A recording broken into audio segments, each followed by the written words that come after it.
I've got the perfect practice routine for anyone who's got a 9 to 5 but still wants to be great at golf. What's up everybody, my name is Darren DeLellis. I'm a PGA certified instructor and I play in professional events. These are my scores from my last tournament. And believe it or not, I do actually work. I make videos like this. I work on a computer pretty much all day long. So this is what I do to keep my game in top shape without having to practice 5, 6, 7 hours a day. Because honestly, I just can't.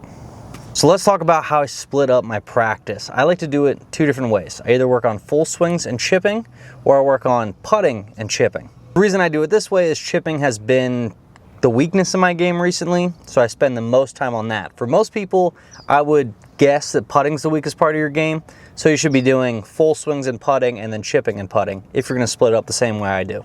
Another reason why I split it up this way is because it's the middle of summer. Currently it's 110 degrees out here, so if I was really gonna focus on full swings, putting, and chipping all on the same day, I'd be out here for 3 to 4 hours, and it's just really tough to do in the heat.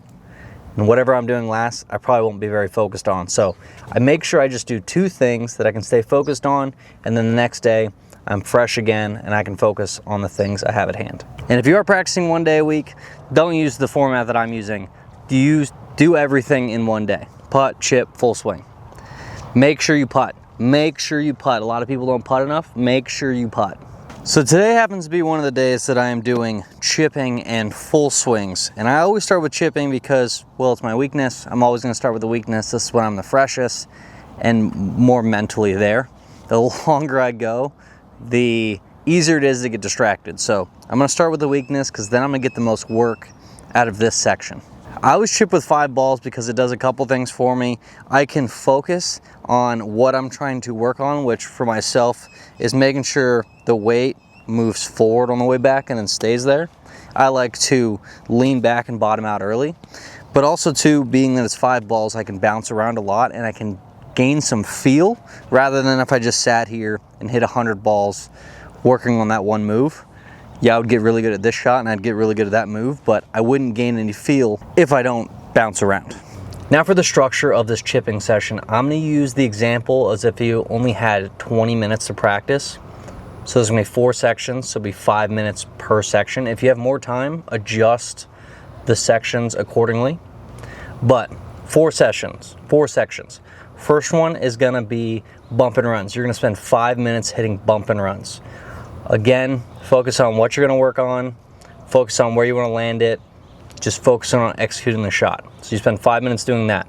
Next, you're gonna move on to higher, mid to high launch shots. So shots that you have to fly a little bit farther, have a little bit less green to work with. You're not gonna hit that super low one that runs more than it flies. Next, you're gonna do 5 minutes in the bunker. This is something I think a lot of people neglect. They don't spend enough time in the bunker. Uphill shots, downhill shots, flat lies, plug lies, everything. Spend 5 minutes in there. And then finally, you're gonna spend 5 minutes hitting shots that are really uncomfortable for you. This is gonna be person to person. Maybe you're uncomfortable hitting flop shots. Maybe you're uncomfortable hitting out of the rough. Maybe you're uncomfortable hitting bump and runs. You're gonna work on 5 minutes of something that makes you really uncomfortable. If you're on the golf course and you face one of these shots, it's gonna make you uncomfortable, worried, all that. So this is the time you're gonna spend working on that. And the name of the game here is just to make sure we can stay focused on every shot. We don't have a crazy amount of time. Some of you might only have an hour. I will probably be out here for about 2 in total, but we really wanna focus on what we're doing the entire time.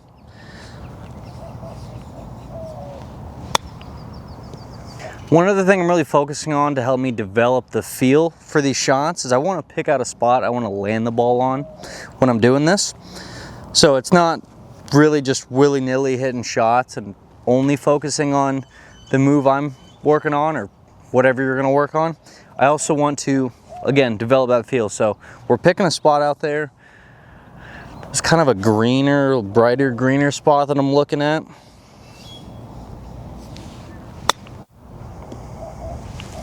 I was a little bit past it, which is why the ball went a little bit past it, but doing all this just helps you do a lot of things at once. You can focus on what you're working on mechanics-wise, and you can also develop that feel.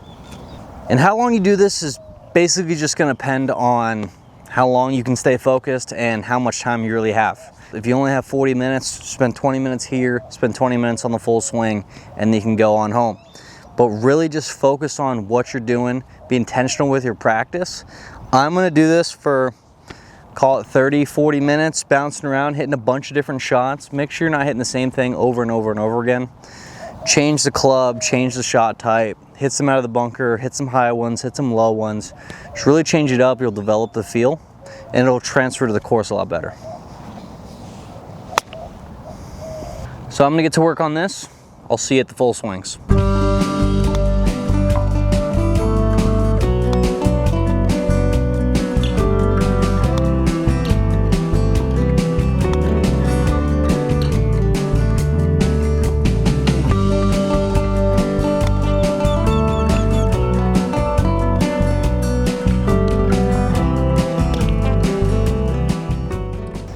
So now I finished up chipping. I spent about an hour and 10 minutes chipping.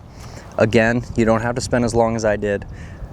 Based on however much time you have, split it in half, that's how much you're gonna do chipping, and then spend the other time on the full swings. But now we're gonna move into the range, working on full swings. I'm gonna talk about how I structure the practice to make sure I get the most out of the full swings and it can transfer to the golf course. So now we've moved on to the range. I started out by hitting a couple to warm up. How we're gonna split up this range session is 50 to 70% of it is gonna be structured practice, meaning we have an alignment stick down, we're working on the fundamentals or whatever you need to work on in your swing. For myself, it is a lot of timing and making sure we can make a big enough turn back, but also sink down into the lead side. Something I struggle with is I get to the top, the first thing I do is the hips open up, club lays down, and I'm just gonna hit it way right. So that's something I'm working on, but I'm gonna spend 50 to 70% of the time working on that. The other 50 to 30% of the time is gonna be on testing yourself, essentially. We're gonna use those feels that you worked on, and we're gonna try to hit shots. Pick different targets, try to work shots into it, really focus on what you're doing. You're probably gonna hit more shots with the structure practice than the testing part of everything, because I want you to go through your routine, I want you to take the practice swings, all that. Everything you do on the golf course, I want you to do it here to a target. So yes, when we're over here and we're thinking of feeling the move, we're gonna hit a decent bit of shots.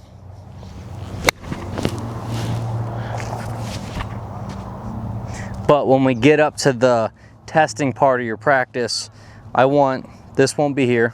You won't have the alignment stick. We're gonna go through everything.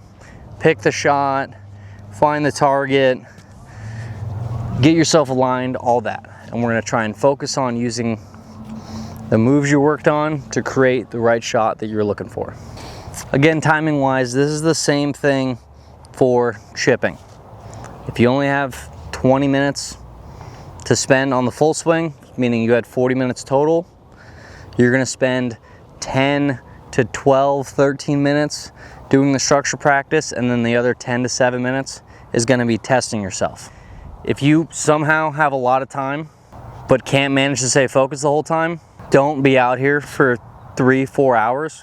When you just mindlessly hit shots, that's where bad habits come in. So make sure we're staying focused, we're staying mindful. Whatever you need to work on, focus on what you need to work on the entire time.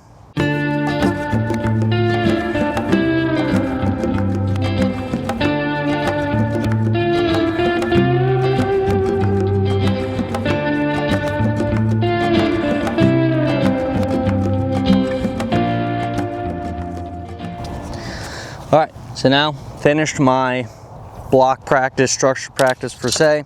Now we're going to work on different shots. So we got rid of the alignment stick. We're gonna go through the whole routine, figure out the target, all that, and then try and hit the shot. Your routine's probably gonna be different than mine. My routine on the golf course is one motion, feeling what I'm trying to feel, pick the target, pick a spot on the ground that I'm gonna line up with, get up to it, look at the target a couple times, and then fire. Whatever yours is, do that. This is what mine is. If you are looking for a pre-shot routine that's pretty much quick and efficient and gets everything done you need to do, give this a try. 1 practice swing, 2 at the most. Get behind the ball, pick your target, pick something on the ground. Check if you're aligned right. 1 or 2 more looks just to feel comfortable. And then pull the trigger. So that right there is all I have for this video. I'm gonna get to finishing this whole practice session, just putting the camera away, dialing in, make sure I'm focused on all the shots. I hope you can take this whole practice session, use it, improve. If you're someone that has a couple days of practice, break it up how I do, especially if it's hot out. Thank you again for watching. If you have anything you want me to talk about, leave it down in the comments below, whether it's something in the swing, some sort of shot, any of that, leave it down in the comments. I will make a video about it. Thanks for sticking to the end of the video. I appreciate every one of you that gets to this point. Thank you again. See you in the next one. Bye.